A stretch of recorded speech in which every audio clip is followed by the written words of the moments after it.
بسم اللہ الرحمن الرحیم الحمد للہ کفا والصلاة والسلام علی عبادہ الذین اصطفیٰ اما بعد اعوذ باللہ من الشیطان الرجیم بسم اللہ الرحمن الرحیم کل من علیہا فان وَيَبْقَى وَجْهُ رَبِّكَ ذُو الْجَلَالِ وَالْإِكْرَامِ وَقَالَ تَعَالَى فَإِذَا جَاءَ أَجَلُهُمْ لَا يَسْتَأْخِرُونَ سَاعَةً وَلَا يَسْتَقْدِمُونَ صدق اللہ العظیم۔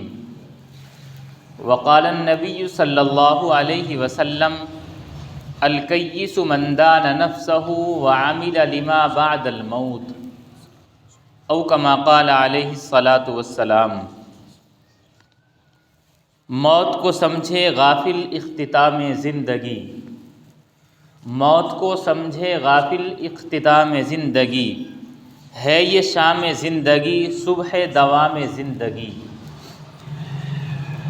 اللہ تبارک و تعالیٰ کا احسان اور کرم ہے کہ اللہ تعالیٰ نے ہمیں ایمان کی دولت عطا فرمائی، اللہ نے ہمیں زندگی عطا فرمائی، زندگی کا سکھ چین خوشیاں تمام نعمتیں اللہ نے ہمیں عطا کی۔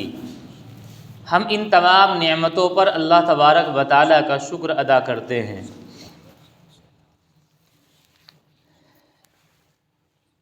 ایک دن مرنا ہے آخر موت ہے، کر لے جو کرنا ہے آخر موت ہے۔ میں نے قرآن مقدسہ کی جو آیتیں ابھی پڑھی، اللہ تعالیٰ نے ارشاد فرمایا کل من علیہا فان، روئے زمین پر جو بھی اللہ کی مخلوق ہیں وہ فنا اور ختم ہونے والی ہیں۔ وَيَبْقَى وَجْهُ رَبِّكَ ذُو الْجَلَالِ وَالْإِكْرَامِ، آپ کے رب کی ذات باقی رہے گی جو اکرام اور بزرگی والا ہے، جلال اور بزرگی والا ہے۔ دنیا میں جو بھی چیزیں ہیں ساری کی ساری چیزیں مخلوق ہیں اور اللہ تبارک و تعالیٰ کی ذات سب کی خالق ہے۔ اللہ ہی خالق ہے، اللہ ہی مالک ہے۔ دنیا کی تمام چیزیں اللہ کی مخلوق اور ملکیت ہیں۔ خالق کی ذات ہمیشہ سے ہے اور ہمیشہ رہے گی۔ مخلوق ساری کی ساری ختم اور فنا ہو جائیں گی، حتیٰ کہ جس فرشتے کو موت کا فرشتہ کہا جاتا ہے، ایک وقت آئے گا اس موت کے فرشتے کو بھی موت آ جائے گی، وہ بھی ختم ہونے والے ہیں۔ باقی رہے گی تو صرف اور صرف اللہ تبارک و تعالیٰ کی ذات باقی رہے گی۔ جب دنیا کی ہر چیز ختم ہونے والی ہے، فنا ہونے والی ہے، اور ان تمام چیزوں میں انسان بھی ہے، انسان بھی ایک وقت آئے گا کہ ختم ہو جائیں گے۔ بلکہ یہ تو یقینی چیز ہے کہ ہر انسان کو اپنی موت کا یقین ہے۔ زندگی کا کوئی دعویٰ نہیں کر سکتا، لیکن موت کا ہر کوئی دعویٰ کر سکتا ہے کہ موت ضرور آنی ہے۔ عربی کے ایک شاعر کا شعر ہے تخالف الناس حتی لا اتفاق لهم الا علی الشجب، کہ لوگوں نے دنیا کی ہر چیز میں اختلاف کیا، اتنا اختلاف کیا کہ کسی بھی چیز میں اتفاق ان میں قائم نہیں رہا۔ لیکن ایک موت ہی ایسی حقیقت ہے الا علی الشجب کہ موت کے اوپر سب کا اتفاق ہے۔ دنیا کی کوئی قوم، کوئی مذہب، کوئی ایسا نہیں ہے جو موت کا انکار کرتا ہو۔ بہت سے مذہب ایسے ہیں کہ خدا کا بھی انکار کر دیتے ہیں، کچھ لوگ رسول کا انکار کر دیتے ہیں، لیکن موت کا وہ بھی انکار نہیں کرتے۔ تو اس کا مطلب یہ ہے کہ دنیا کی ایک مسلمہ حقیقت اور اٹل حقیقت ایک موت ہے، جس کا نہ کوئی دنیا میں انکار کرتا ہے اور نہ جس کی طرف سے کسی کو کوئی شک ہے۔ اللہ نے موت کا یہ نظام بنایا کہ اس کا علم کسی کو نہیں دیا۔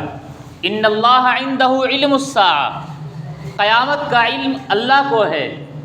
اور آگے فرمایا وما تدری نفس بأی ارض تموت، کوئی انسان یہ نہیں جانتا ہے کہ وہ کہاں مرے گا۔ نہ پوری قیامت کا علم، نہ چھوٹی قیامت کا علم، یعنی جو انسان کی اپنی موت ہے۔ لہٰذا جس چیز کا یقین ہے اور علم اس کا کچھ نہیں ہے کہ کب آ جائے، تو اس کے متعلق انسان کو ہر وقت تیار رہنا چاہیے۔ قرآن کریم کی آیتوں میں جہاں موت کا تذکرہ آیا، موت کے لیے ایک لفظ استعمال ہوا اجل۔ اجل اس کے لغوی معنی آتے ہیں ایسی متعینہ مدت، یا اس کے کہا جائے کہ مقررہ وقت جو کسی طرح نہ ٹل سکے، ایسا مقررہ وقت جو کسی بھی طرح نہ ٹل سکے۔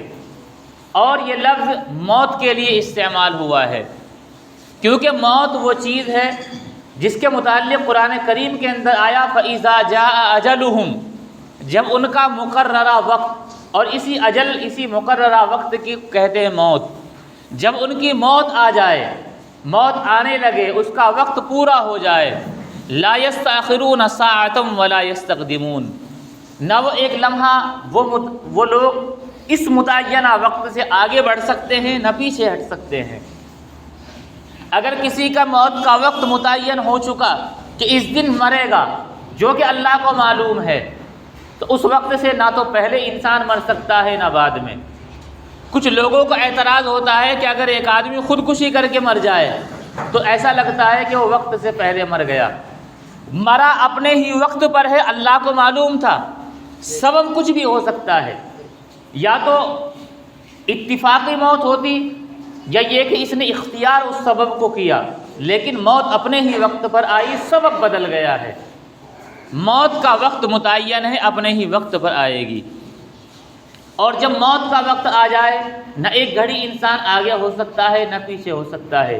یہی وہ اجل ہے، یہی مقررہ وقت ہے جس کے بارے میں کسی کو مہلت نہیں دی جاتی۔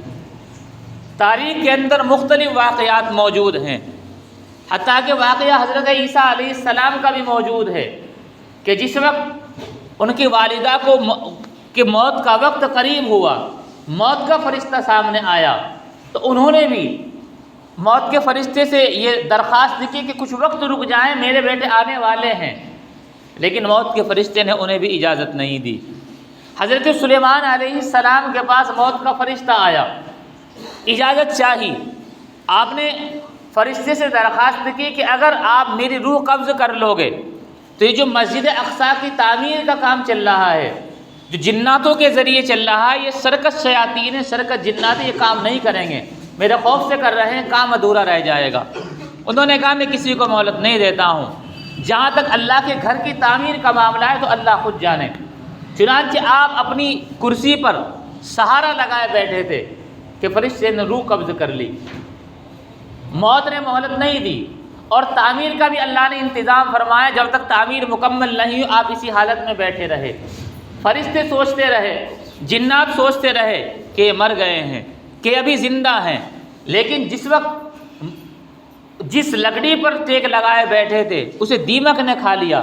فرمایا فلما خر تبینت الجن ان لو كانوا يعلمون الغیب ما لبثوا في العذاب المہین۔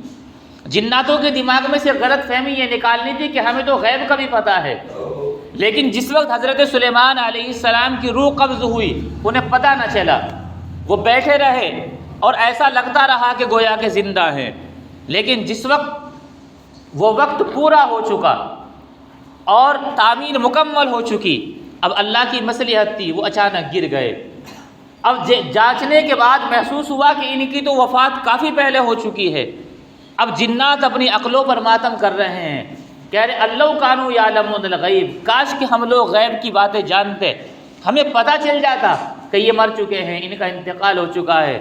ما لبثوا فی العذاب المہین، ہم اس ذلت بھرے عذاب میں، اس مصیبت میں نہ رہتے، ہم تو کام چھوڑ کر بھاگ جاتے۔ بہرحال موت کا جب وقت آتا ہے تو نہ کبھی کسی نبی کو مہلت دی جاتی، نہ کبھی ولی کو مہلت دی جاتی ہے۔ وقت پورا ہوا اور انسان اپنے آقا، اپنے حقیقی مالک سے جا ملتا ہے۔ بہرحال جس موت کا اتنا یقین ہے، جس میں شک نہیں، جس کے آنے کے لیے کوئی دعویٰ نہیں کر سکتا میں ابھی چند سال اور جیوں گا، بلکہ ایک واقعہ لکھا ہے کہ ایک مرتبہ ایک بادشاہ بیمار ہوا، وہ بستر مرگ پر پڑ گیا۔ پرانے زمانے میں نجومی زیادہ ہوا کرتے تھے، آج بھی کچھ لوگ ایسے ہیں کہ وہ اللہ اور اس کے رسول کی باتوں پر یقین کم رکھتے ہیں، اور اس طرح کے لوگوں کی باتوں پر زیادہ یقین اور اعتماد کرتے ہیں۔ تو بادشاہ نے ایک نجومی کو بلایا اور بلانے کے بعد یہ پوچھا کہ بتاؤ میری عمر کے کتنے سال باقی ہیں یا کتنے دن باقی ہیں۔ اب نجومی نے ذرا سا ادھر ادھر دیکھا، دیکھنے کے بعد اس نے بہت کم وقت بتلایا، غالباً سال یا 2 سال ہی بتلایا کہ اتنے دنوں میں آپ مر جائیں گے۔ اب بادشاہ کو جب یہ فکر لاحق ہوئی میں اتنے دنوں میں مر جاؤں گا، بادشاہ اور بیمار ہوتا چلا گیا، روزانہ روز بروز بیمار ہوتا چلا گیا، کمزوری بڑھتی چلی گئی۔ وزیر عقل مند اور ہوشیار تھا، وزیر نے بادشاہ سے پوچھا کہ ایسا کیا ہو گیا، سارے حکیم علاج کر رہے ہیں پھر بھی آپ بیمار ہیں؟ کہنے لگے اب علاجوں سے کچھ نہیں ہونے والا، اب تو میں سال 1.5 سال کا جو وقت اس نے بتایا تھا کہ اس کے بعد میں مر جاؤں گا۔ بادشاہ نے سوچا کہ اگر زبان سے سمجھا، وزیر نے سوچا اگر بادشاہ کو زبان سے ویسے ہی سمجھاؤں تو شاید بات سمجھ میں نہ آئے۔ اسی وزیر نے اسی نجومی کو بلایا، بلانے کے بعد بادشاہ کے بارے میں پوچھا کہ ہمارے صاحب بیمار ہیں، کیا ٹھیک ہو جائیں گے یا نہیں؟ اس نے کہا نہیں ٹھیک نہیں ہوں گے، 1.5 سال کے بعد ختم کہانی ہے۔ پوچھا تیری عمر کے کتنے سال بچے ہیں؟ تو نجومی نے ذرا سوچ وچار کر کے بتلایا کہ میری عمر کے تو ابھی 10 سال بچے ہیں۔ وزیر فوراً کمرے میں گیا، تلوار اٹھا کر لایا اور اسے نجومی کو قتل کر دیا۔ اب بادشاہ کی سمجھ میں آ گیا کہ موت ایسی چیز ہے اس کا کوئی دعویٰ نہیں کیا جا سکتا۔ جب یہ میرے بارے میں 1.5 سال کا دعویٰ کر رہا ہے اور اپنے بارے میں 10 سال کا دعویٰ کر رہا ہے اور دعوے کے 10 منٹ بعد تک نہیں جی سکا، لہٰذا ان کی باتوں پہ اعتبار نہیں کیا جائے گا۔ اسے خود اپنی موت کے بارے میں نہیں پتہ ہے، دوسروں کی موت کے بارے میں کہاں بتائے گا؟ اس لیے موت کا علم صرف اور صرف اللہ تعالیٰ کو ہے۔ ہمیں یقین ہے کہ یقینی طور پر آئے گی، دنیا میں کوئی اس کا انکار نہیں کر سکتا۔ جس چیز کا یقین ہو اس کی تیاری کرنی چاہیے اور اس چیز کا ذکر کرتے رہنا چاہیے تاکہ بار بار ذکر کرنے سے کچھ فائدہ حاصل ہو۔ کیا فائدے حاصل ہوتے ہیں؟ علماء کرام نے 3 فائدے لکھے ہیں کہ موت کو کثرت سے یاد کرنے کے 3 فائدے ہیں۔ پہلا فائدہ یہ ہے کہ آدمی جب موت کو زیادہ یاد کرتا ہے، بار بار دماغ میں یہ خیال آتا ہے کہ نہ جانے ہم کتنے دن کے مہمان ہیں، نہ جانے اس سال کا آنے والا رمضان ہمیں نصیب ہو نہ ہو، نہ جانے اس سال کی عید کی خوشیاں نصیب ہو نہ ہو۔ جب یہ تصور بار بار ذہن میں رہے گا تو اگر آدمی سے گناہ ہو جائے تو بہت جلد توبہ کی توفیق ملتی ہے، اور جب آدمی اپنی موت کو بھولے رکھتا ہے تو پھر وہ گناہ کرتا ہے، توبہ کے بارے میں نہیں سوچتا۔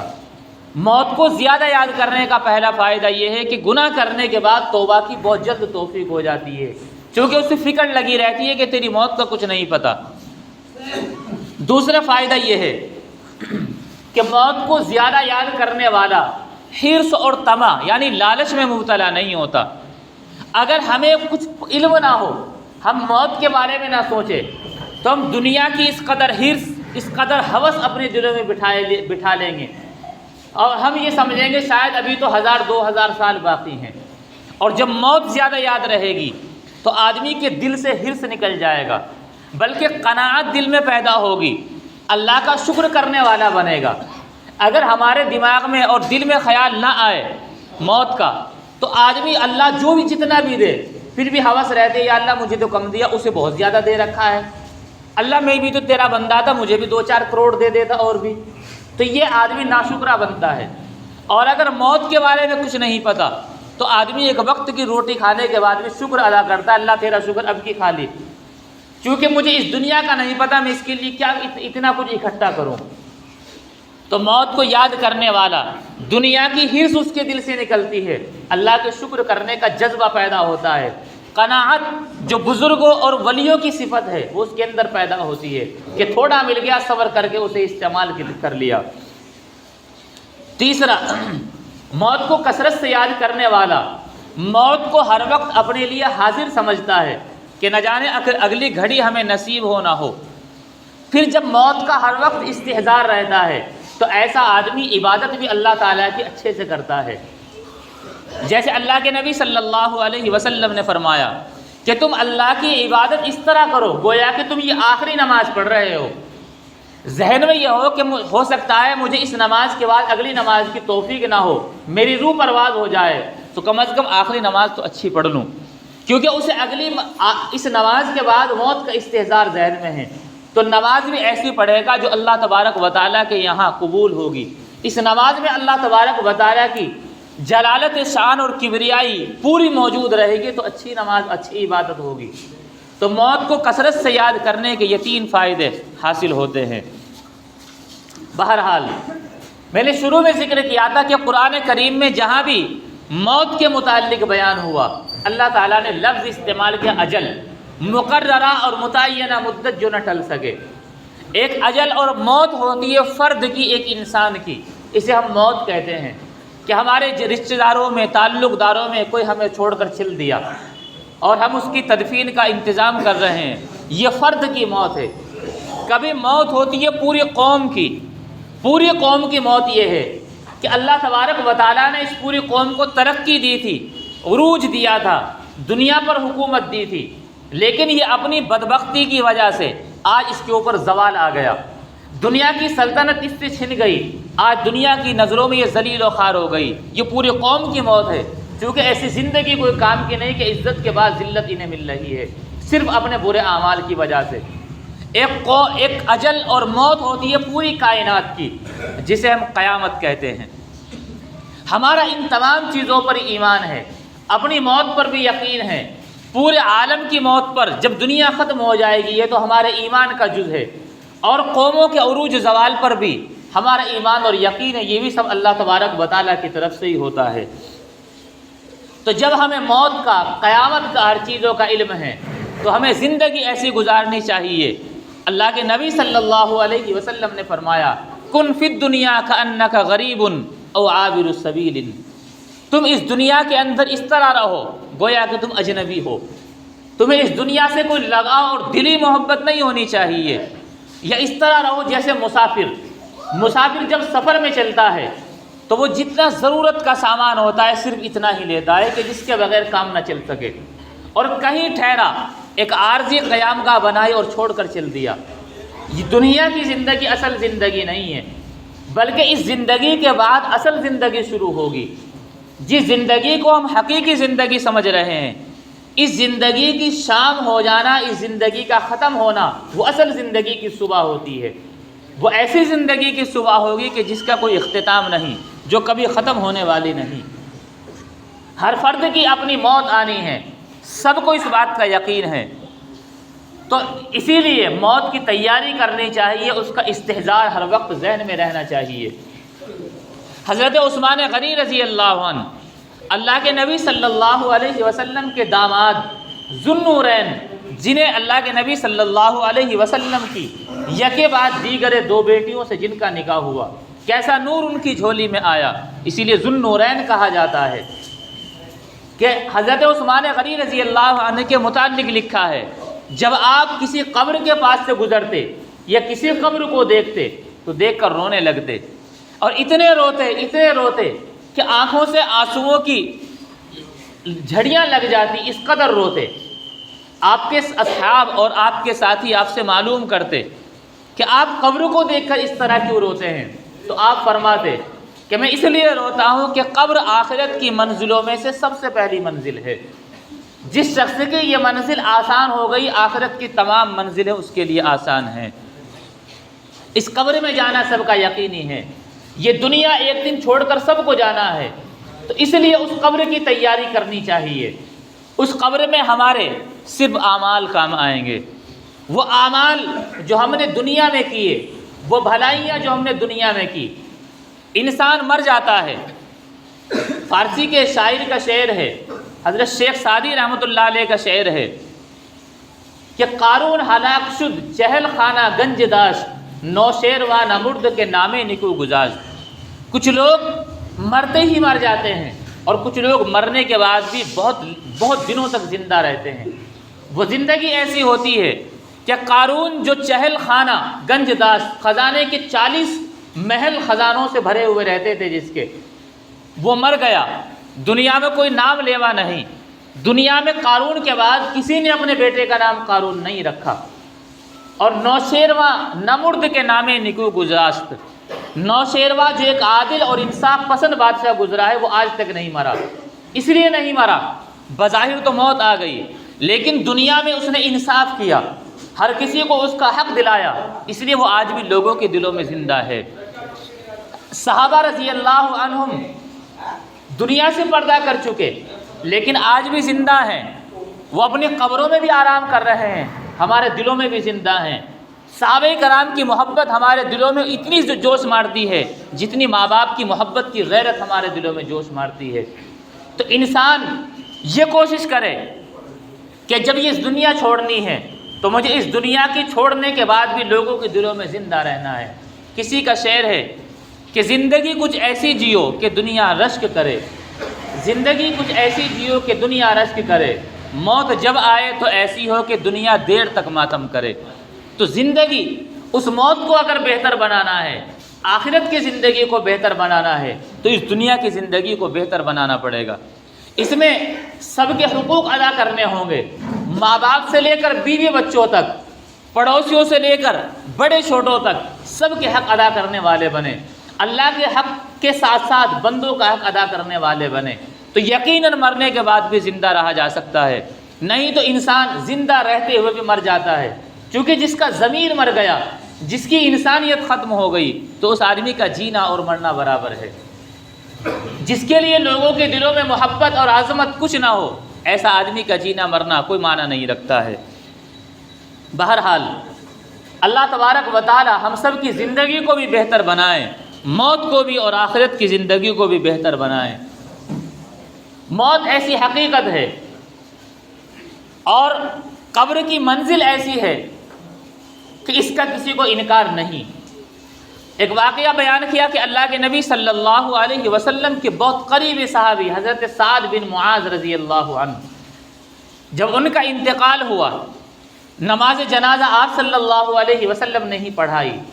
دفن فرمانے کے بعد آپ صلی اللہ علیہ وسلم سرانے کھڑے ہو گئے، کچھ پڑھ رہے تھے، تو کچھ تھوڑی دیر کے بعد آپ صلی اللہ علیہ وسلم نے زور سے کہا اللہ اکبر، اللہ اکبر، پھر کچھ دیر ٹھہرے رہے، تھوڑی دیر کے بعد کہا سبحان اللہ، پھر خاموش ہو گئے۔ صحابہ رضی اللہ عنہم آپ کے شاگرد تھے، آپ کے ہر عمل کو سیکھتے تھے اور سمجھنے کی کوشش کیا کرتے تھے۔ صحابہ رضی اللہ عنہم نے معلوم کیا کہ اللہ کے نبی صلی اللہ علیہ وسلم بہت سے جنازوں میں آپ کے ساتھ شریک ہوئے ہیں، لیکن آج ایک عجیب معاملہ دیکھا کہ آپ نے قبر پر پہلے اللہ اکبر کہا، پھر کچھ دیر کے لیے خاموش ہوئے، اس کے بعد سبحان اللہ کہا۔ آپ صلی اللہ علیہ وسلم نے فرمایا کہ یہ اللہ کے برگزیدہ بندے کی قبر ہے، جب انہیں دفن کیا گیا تو قبر نے ان کے ساتھ ذرا سختی کا معاملہ کیا، تو میں نے اللہ اکبر کہا کہ قبر ان کے ساتھ سختی کا معاملہ نہ کر، تو اللہ تبارک و تعالیٰ کے فضل سے قبر نے ان کے ساتھ پھر نرمی کا معاملہ کیا، تو میں نے کہا سبحان اللہ، میں نے اللہ کا شکریہ ادا کیا۔ تو قبر کسی کی سگی نہیں ہے، موت کسی کی سگی نہیں ہے، یہ ساری وہ منزل ہیں جن کا یقین ہے، جو یقینی طور پر واقع ہوں گی، اور اس کے بعد پھر قیامت واقع ہوگی، اس کا بھی کسی کو شک نہیں ہے۔ بلکہ دنیا میں جتنی قومیں ہیں، جتنے نبی دنیا میں آئے، سب کی ایک تعلیم مشترک رہی، اللہ کی توحید، اللہ کے نبی جو بھی اپنے دور کے ہوئے ہیں ان کی رسالت اور قیامت، ان تین چیزوں پر ایمان لانا ہر نبی کے یہاں فرض اور ضروری رہا ہے۔ اللہ کی توحید کے قائل نبی جو بھی ہوئے ہیں، اب ان کے نبی کی رسالت اور قیامت سب کے نزدیک برحق ہے۔ قیامت کیسی ہوگی؟ قرآن کریم میں مختلف انداز میں مختلف جگہوں پر اس کی ہولناکی کو بیان کیا گیا۔ ایک جگہ بیان کیا اذا السماء انفطرت، ایسی ہولناک ہوگی کہ آسمان پھٹ جائے گا۔ واذا النجوم انکدرت، جو ستارے آج ہمیں روشنی دے رہے ہیں، راستے بتا رہے ہیں، وہ ستارے جھڑ جائیں گے۔ واذا البحار فجرت، سمندروں میں بوچھال اور ابال آ جائے گا، وہ اپنی سطح اور اپنے انداز سے نہیں بہیں گے۔ وَإِذَا الْقُبُورُ بُعْثِرَتْ، قبریں کھولتی جائیں گی، قبروں سے مردے اٹھنے لگیں گے۔ یہ سارے واقعات یقینی طور پر ہوں گے۔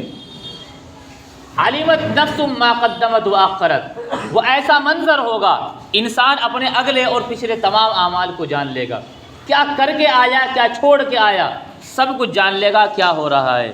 یہ ساری چیزیں بتلانے کے بعد اللہ تعالیٰ نے اسی انسان کو مخاطب کر کے فرمایا یا ایھا الانسان ما غرک بربک الکریم، اے انسان تجھے کس چیز نے دھوکے میں ڈال رکھا ہے؟ تیرے کریم رب کی طرف سے۔ اللہ نے مخاطب بھی کیا اور اپنی صفت بھی بتلا دی کہ میں کریم ہوں، گناہ کر چکے ہو کوئی بات نہیں، میں کرم کرنے والا ہوں، میں رب ہوں، اور رب وہی ہو سکتا ہے جو انسان کی ہر ضرورت کو وقت پر پورا کرے، یہ ذات صرف اللہ تعالیٰ کی۔ یہ ساری چیزیں بیان کرنے کے بعد اللہ نے پھر اپنے کرم کا حوالہ دے کر کہا تو اے انسان تجھے تیرے کریم رب کی طرف سے کس چیز نے دھوکے میں ڈال رکھا ہے؟ لہذا دھوکے میں نہیں پڑنا چاہیے، اپنے رب کی طرف رجوع کرنا چاہیے۔ جو کچھ گناہ ہوئے ہیں ہو جاتے ہیں، اللہ تبارک و تعالیٰ سے معافی مانگنی چاہیے۔ اللہ تبارک و تعالیٰ ہم سب کی زندگی کو بھی بہتر بنائے، موت کے وقت آسانی پیدا فرمائے اور آخرت کو بھی بہتر بنائے۔ وآخر دعوانا ان الحمد للہ رب العالمین۔